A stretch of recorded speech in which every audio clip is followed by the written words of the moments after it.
শারদ উৎসবের কাউন্টডাউন শুরু। দুর্গাপুজোর আগমনী বার্তায় আজ থেকে উৎসবের আবহ দক্ষিণ কলকাতায়। আজ 16ই আগস্ট রবিবার সকাল 11:30 তনুপুকুর শিশু উদ্যানের পুজো প্রাঙ্গণে আয়োজিত হলো ঢাকুরিয়া সর্বজনীন দুর্গা উৎসব পুজো কমিটির খুঁটি পুজো।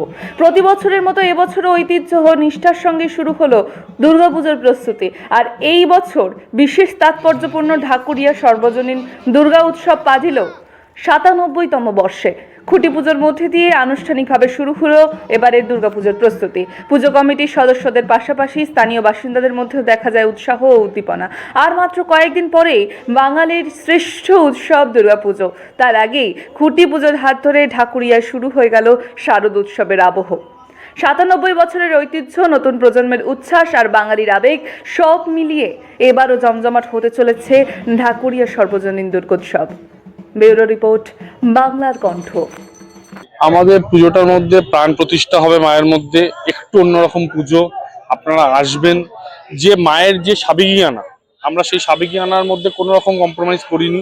যে থিম করতে গিয়ে মায়ের যে সাবেকিয়ানা, মায়ের যে মূর্তিগুলোকে বিভিন্ন রকম ভাবে মানে তৈরি করা হতো, আমরা সেই দিকে লক্ষ্য না রেখে মায়ের যে আমরা ছোটবেলা থেকে যে মা দুর্গাকে দেখে যেভাবে বড় হয়েছি, সেই দুর্গা ঠাকুরকেই রেখেই আমাদের থিমটা তৈরি করা হয়েছে।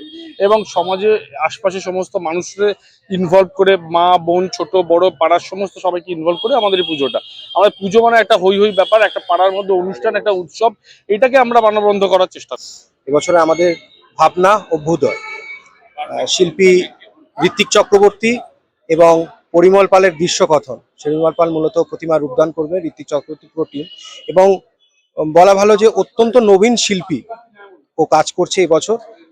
মা দুর্গার যে উৎস, সেই উৎসকে নিয়েই এই কাজ, যাতে আপনারা দেখতে পাবেন যে এই পুজো মণ্ডপে এখনো আমরা মূল ভাবনাটা প্রকাশ্যে এখনো আনছি না, কিছুটা রাখছি, চমক রাখছি আগামী দিনের জন্য, কিছুটা সাসপেন্স আমরা রাখছি।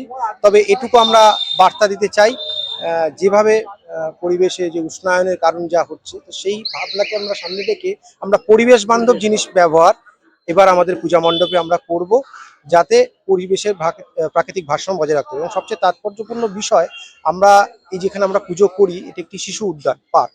তো আমাদের দায়িত্ব থাকে যে যতটা কম সময় মণ্ডপ আমরা তৈরি করি, এবং পুজো পরবর্তী আমাদের দায়িত্ব বর্তায় যে যতটা সম্ভব তাড়াতাড়ি আমরা মাঠকে আবার পুরনো যার জায়গায় ফিরিয়ে দেবো। এটা আমরা প্রতি বছরের ন্যায় আমরা করে আসছি, এবং এই দায়িত্বটা আমরা করে যাব। কেন আমরা জানি আমরা পরিবেশ করি, এবং আপনারা দেখতে পাবেন যে অনেক গাছ আছে, আমরা কিন্তু কোনো গাছের বা কোনো প্রকৃতির আমরা ক্ষতি করি না। এটাও আমাদের কিন্তু থিমের একটি পার্ট, যে গাছগুলো আপনারা দেখতে পাচ্ছেন। সবাইকে বলবো ভালো সুস্থ অবস্থায় থাকতে হবে। এই কটা দিন সুস্থভাবে থেকে পরিবেশকে সুস্থ রেখে সর্বদিক থেকে পরিষ্কার পরিচ্ছন্ন থেকে মাঠ দাঙ্গা হুল্লোড় বাজিবাজ থেকে সবকিছু থেকে পরিবেশকে সুন্দর করে রাখতে হবে পুজোর এই কটা দিন। সেটাকেই আমি চাইবো। ক্লাবেরও দায়িত্ব থাকবে অনেক, কারণ একটা ক্লাবের বিরাট দায়িত্ব তার লোকালিটিটা তাদেরকে দেখে রাখা, তাদের পুজো যে যারা করছে তাদেরও দায়িত্ব রয়েছে পরিবেশটাকে সুন্দর রাখা, এবং কোথাও কোনো রকম গন্ডগোলে আওয়াজ থাকলে সেখানে বসে আলোচনা করে সমস্ত কিছু ঠিকঠাক করে রাখা, তবে হবে শান্তিপূর্ণভাবে পুজোর আনন্দ, যেটা দুর্গাপুজোটা হচ্ছে সেই দুর্গাপুজোটা সুন্দরভাবে হোক।